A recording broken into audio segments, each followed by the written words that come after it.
News 18 Punjab Haryana वेख रहे दर्शकों का स्वागत है। मैं हाँ गगनदीप चौहान ते इस वेले गल करांगे 24 दी पॉलिटिकल पिक्चर दी, क्योंकि मुंबई दे विच इंडिया गठजोड़ दी मीटिंग जा रही है। मीटिंग दे विच गठजोड़ दे सारे मैंबर पहुंचे ने। राहुल गांधी मौजूद ने, सोनिया गांधी मौजूद ने, मल्लिकार्जुन खड़गे मौजूद ने, लालू यादव ते शरद पवार ते उद्धव ठाकरे भी इस मीटिंग दे विच शामिल ने। अरविंद केजरीवाल ते भगवंत मान भी इस मीटिंग का हिस्सा ने। मीटिंग तो बाद सांझी प्रेस कॉन्फ्रेंस होनी है। अजिहियां भी खबरां ने कि इंडिया गठजोड़ अज अपना लोगो जारी कर नहीं करेगा। यह भी जानकारी हुण अपडेटेड आ रही है कि अज लोगो जारी नहीं किया जाएगा। हालांकि ऑफिशियल स्केड्यूल दे विच अज सवेरे 10:30 बजे लोगो जारी किया जाना सी, पर हुण यह जानकारी निकल के सामने आ रही है कि अज फिलहाल लोगो जारी नहीं करेगा इंडिया गठजोड़। अज लोगो जारी नहीं किया जाएगा इंडिया गठजोड़ दे वल्लों। मीटिंग दे विच हालांकि कई सारे लीडर पहुंचे हुए ने और कई सारे लीडर चर्चा कर रहे ने, और इस चर्चा दे विचाले यह वेखना होएगा कि लोगो जारी किया जाता है या नहीं। ये तस्वीरां तुसीं देख पा रहे हो, ये इंडिया गठजोड़ है। ये बड़ा इकट्ठ लीडर्स का इंडिया गठजोड़ का इकट्ठ है और इंडिया गठजोड़ की मीटिंग है। सेंटर दे विच उद्धव ठाकरे खड़े ने, इस बार मेजबान ने। उन्होंने सज्जे हथ सोनिया गांधी ने, सोनिया गांधी के सज्जे हथ ममता बनर्जी ने, ममता बनर्जी के सज्जे हथ नीतीश कुमार ने, उन्होंने नाल राहुल गांधी खड़े ने। उद्धव ठाकरे के खब्बे हथ मल्लिकार्जुन खड़गे खड़े ने। मल्लिकार्जुन खड़गे के नाल शरद पवार भी नजर आ रहे हैं इस मीटिंग के विच। और ये मीटिंग शुरू होगी, मंथन शुरू होगा अज। और इस अखिलेश यादव नजर आ रहे हैं इस तस्वीर दे विच, तेजस्वी यादव नजर आ रहे हैं, तेलंगाना के मुख्यमंत्री नजर आ रहे हैं, इस दे नाल ही कांग्रेस के सीनियर लीडर नजर आ रहे हैं, फारूक अब्दुल्ला भी नजर आ रहे हैं इस मीटिंग दे विच। सो इंडिया गठजोड़ के तकरीबन सारे चेहरे पहुंचे हुए हैं। अरविंद केजरीवाल भी खड़े हुए नजर आ रहे हैं, एक साइड पे खड़े ने। सो ये सारे सीनियर लीडर्स आपो अपनी सियासी धिरां दे, कुछ मौजूदा मुख्यमंत्री ने, कुछ साबका ने और कुछ आपो अपने सूबे दे विच आपो अपनी धिर दे सीनियर आगू ने। मेरे सहयोगी अशरफ इस वेले फोन लाइन से मेरे नाल मौजूद ने। अशरफ के नाल गल करांगे। अशरफ, हम तस्वीर देख पा रहे हैं, एक बहुत बड़ा, ये कहा जाए कि मंथन कितना बड़ा होगा ये तो नहीं कहा जा सकता, लेकिन नेताओं की बड़ी फौज तैयार इंडिया गठजोड़ की मीटिंग के लिए। हाँ बिल्कुल गगन, 28 जो दल हैं विपक्ष के, वो यहाँ INDIA के बैनर तले यहाँ मीटिंग कर रहे हैं और इसमें तमाम जो प्रमुख विपक्षी दल हैं वो सब मौजूद हैं। और आज ये बैठक का दूसरा दिन है, अंतिम दिन है। और आज ही जो इस गठबंधन के स्वरूप को लेकर, स्ट्रक्चर को लेकर, इनके मुद्दों को लेकर, सीट शेयरिंग के मुद्दे को लेकर, चाहे कन्वीनियर या समन्वय की बात की जाए, उसको लेकर तमाम पहलुओं पर आज फैसला हो जाएगा। ये बैठक अब से कुछ ही देर पहले शुरू हुई है और दोपहर लंच तक जारी रहेगी। और लंच के बाद जो है औपचारिक रूप से इस बैठक के में लिए गए फैसलों के बारे में एक पत्रकार वार्ता के जरिए बताया जाएगा। लेकिन एक चीजें साफ हो गई हैं यहाँ पे। अब से कुछ देर पहले पश्चिम बंगाल के मुख्यमंत्री उन्होंने साफ कर दिया है कि हमें केंद्र सरकार के खिलाफ NDA के साथ मजबूत से एकजुट होकर लड़ना है। और यही बात शिवसेना उद्धव ठाकरे की से राज्यसभा सांसद प्रियंका चतुर्वेदी ने भी कहा है कि आज सभी फैसले हो जाएंगे और मजबूती के साथ हम टक्कर देंगे। तो इससे अलग जो आज मुद्दा चल रहा है कि वन नेशन वन इलेक्शन की जो बात की जा रही है, उस पर भी प्रियंका चतुर्वेदी ने कहा कि केंद्र सरकार देश के लोगों को गुमराह कर रही है। इंडिया अलायंस की जो बैठक है उससे घबराई हुई है। गगन, बिल्कुल, देश की सरकार लोगों को गुमराह कर रही है, अलायंस से घबराई हुई है, ये बात तो अशरफ लगातार कही जाती रही है। लेकिन आज जो ये मीटिंग आज होने जा रही है अशरफ, इसमें एक और सवाल ये भी है कि हर बार ये कहा जाता है कि 2 दिन का मंथन। अगर हम पिछले दिन की बात करें तो उसमें तो कोई ऐसी तस्वीर सामने नहीं आई थी। क्या वो एक दिन जो एड ऑन लिया जाता है वो सिर्फ आने के लिए, आराम करने के लिए होता है और उसे मीटिंग का हिस्सा बना दिया जाता है? अशरफ, गगन देखिए, वो कल की जो मीटिंग थी वो अनौपचारिक रूप से हुई है मीटिंग।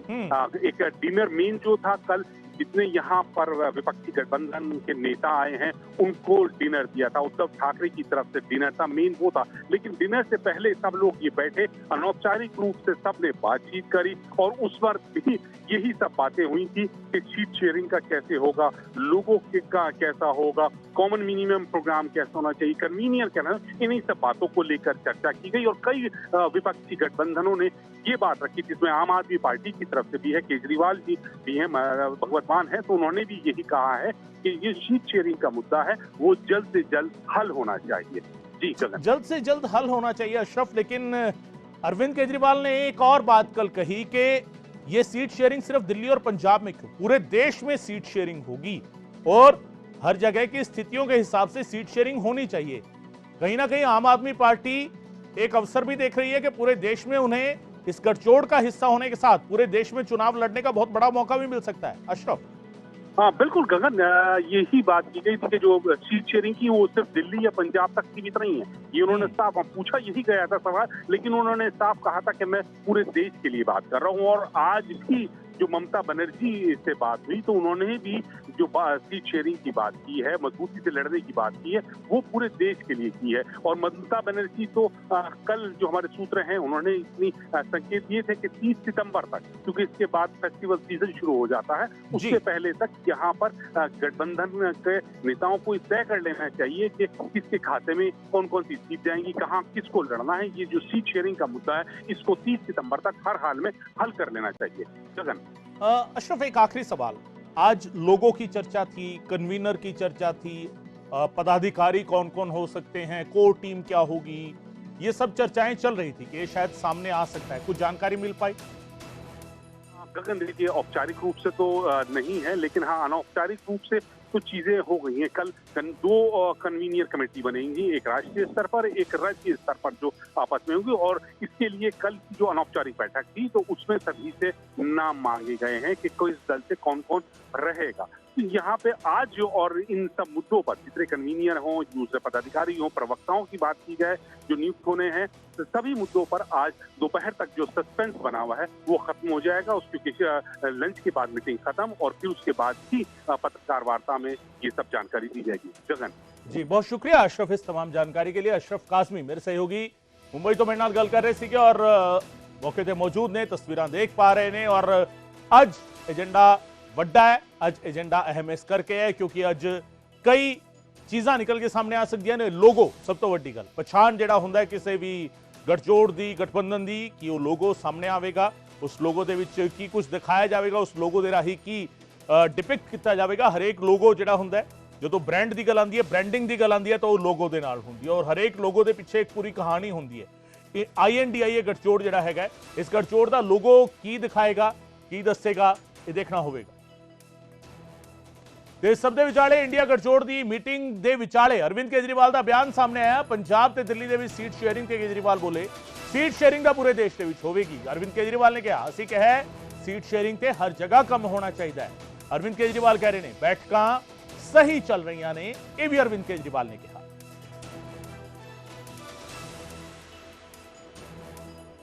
ਸੋ ਅਰਵਿੰਦ ਕੇਜਰੀਵਾਲ ਨੇ ਬੀਤੇ ਦਿਨੀ ਜਦੋਂ ਉਹ ਹੋਟਲ ਦੇ ਵਿੱਚ ਦਾਖਲ ਹੋਏ, ਉਹਨਾਂ ਦੇ ਨਾਲ ਬਾਕੀ ਆਗੂ ਵੀ ਸੀਗੇ ਔਰ ਉਸ ਵੇਲੇ ਉਹਨਾਂ ਨੂੰ ਸਵਾਲ ਕੀਤੇ ਗਏ ਸੀ। ਸੋ ਤੁਰਦੇ ਤੁਰਦੇ ਹੀ ਅਰਵਿੰਦ ਕੇਜਰੀਵਾਲ ਨੇ ਸਾਰੇ ਸਵਾਲਾਂ ਦੇ ਜਵਾਬ ਦਿੱਤੇ ਔਰ ਕੀ ਕੁਝ ਕਿਹਾ ਅਰਵਿੰਦ ਕੇਜਰੀਵਾਲ ਨੇ, ਇਹ ਸੁਣਾ। Kejriwal sir, you raised the issue of Delhi and Punjab seat sharing. Seat sharing का पूरे देश में ही होगी। Yes sir. But you raised sir. हमने कहा सब जगह और इस सब जगह का काम होना चाहिए। Kejriwal sir, you raised the issue of Delhi and Punjab seat sharing. Seat sharing का पूरे देश में ही होगी। Yes sir. But you raised sir. हमने कहा सब जगह और इस सब जगह का काम होना चाहिए। तो अरविंद केजरीवाल ने कहा कि सीट शेयरिंग ਦਾ ਪੂਰੇ ਦੇਸ਼ ਦੇ ਵਿੱਚ ਹੋਵੇਗੀ, ਇਕੱਲਾ ਪੰਜਾਬ ਅਤੇ ਦਿੱਲੀ ਨਹੀਂ, ਪੂਰੇ ਦੇਸ਼ ਦੇ ਵਿੱਚ ਸੀਟ ਸ਼ੇਅਰਿੰਗ ਕੀਤੀ ਜਾਵੇਗੀ।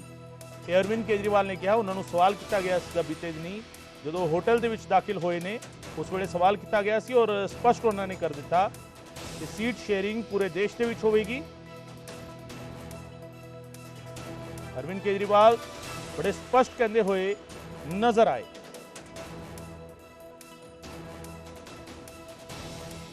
सीट शेयरिंग ਨੂੰ ਲੈ ਕੇ ਹਾਲਾਂਕਿ ਫਾਰਮੂਲਾ ਕੀ ਹੋਣ ਵਾਲਾ ਹੈ, ਸੀਟ ਸ਼ੇਅਰਿੰਗ ਨੂੰ ਲੈ ਕੇ ਕਿਸ ਤਰੀਕੇ ਦਾ ਗਣਿਤ ਹੋਵੇਗਾ। ਮਨਜਿੰਦਰ ਸਿਰਸਾ ਸਾਹਿਬ ਸਾਡੇ ਨਾਲ ਫੋਨ ਲਾਈਨ ਤੇ ਇਸ ਵੇਲੇ ਮੌਜੂਦ ਨੇ। ਸਿਰਸਾ ਸਾਹਿਬ ਦੇ ਨਾਲ ਗੱਲ ਕਰਦੇ ਹਾਂ। ਸਿਰਸਾ ਸਾਹਿਬ, ਬਹੁਤ ਬਹੁਤ ਸਵਾਗਤ ਹੈ। ਗਠਜੋੜ ਦੀ ਮੀਟਿੰਗ ਸ਼ੁਰੂ ਹੋ ਚੁੱਕੀ ਹੈ ਮੁੰਬਈ ਦੇ ਵਿੱਚ।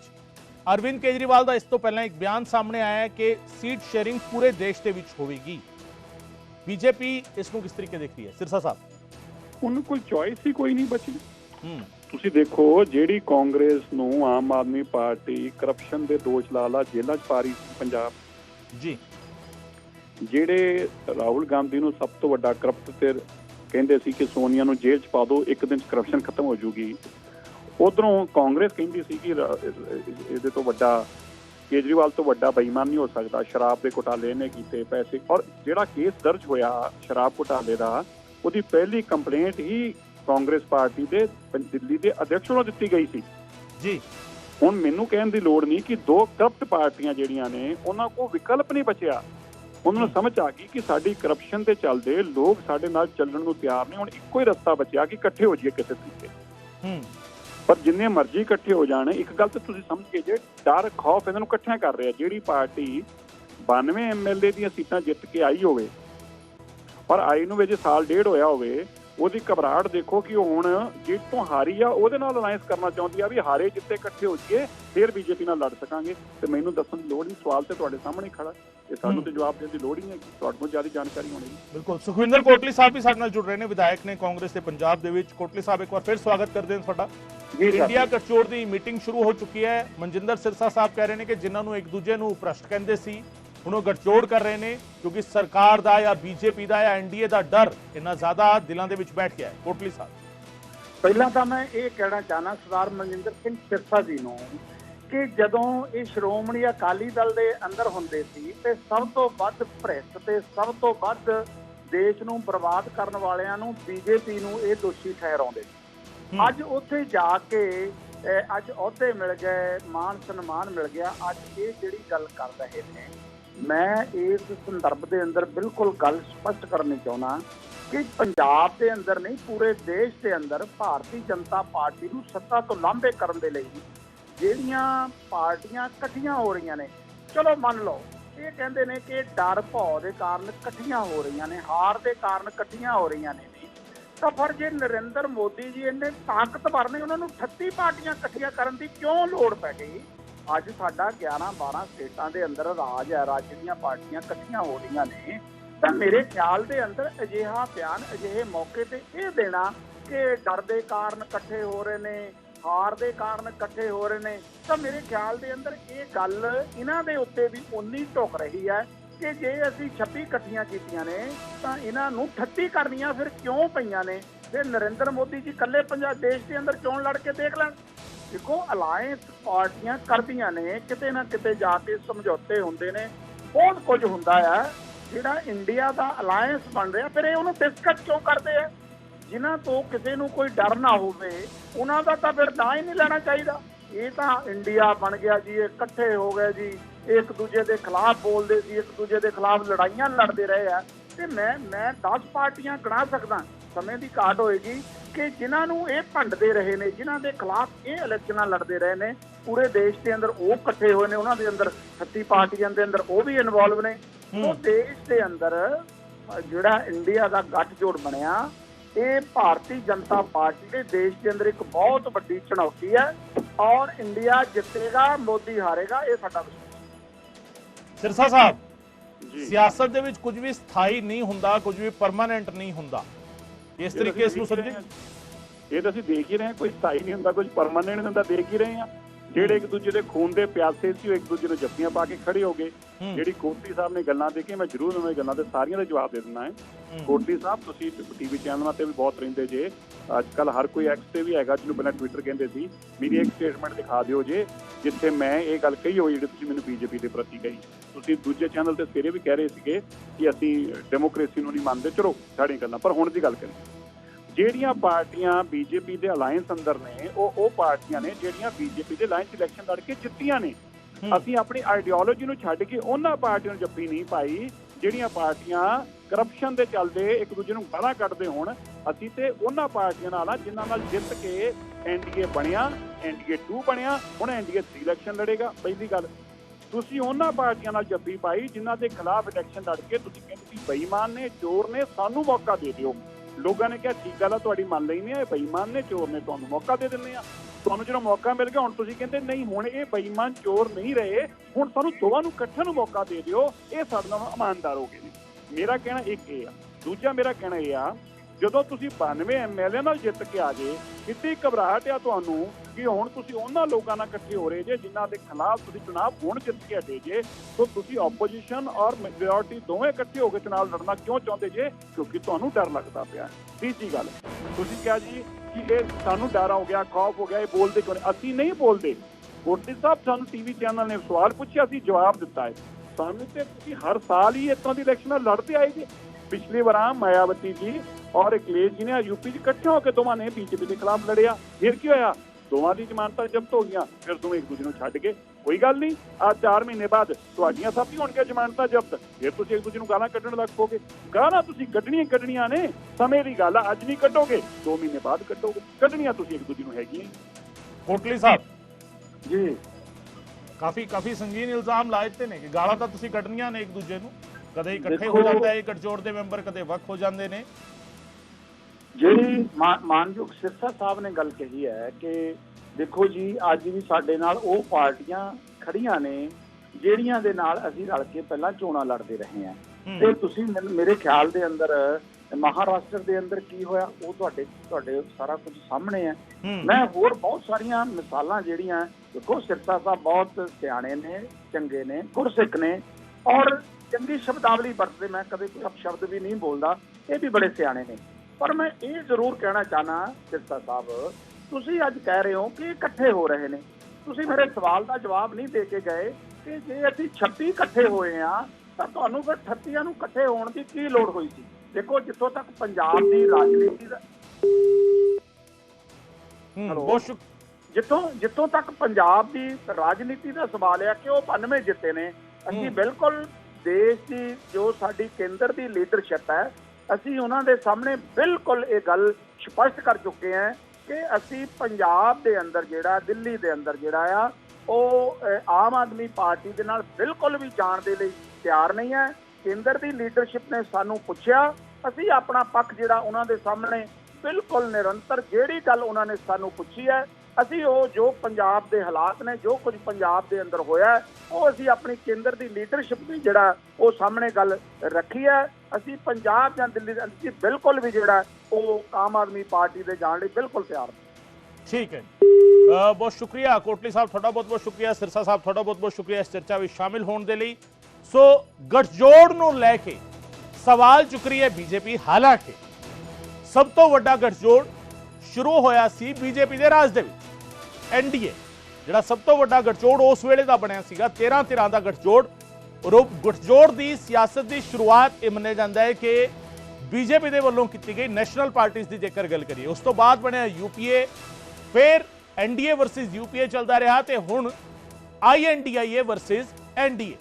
ਔਰ ਆਈਐਨਡੀਆਈਏ ਦੀ ਮੀਟਿੰਗ ਦੇ ਵਿਚਾਲੇ ਬਿਆਨ ਅਰਵਿੰਦ ਕੇਜਰੀਵਾਲ ਦਾ ਸਾਹਮਣੇ ਆਇਆ।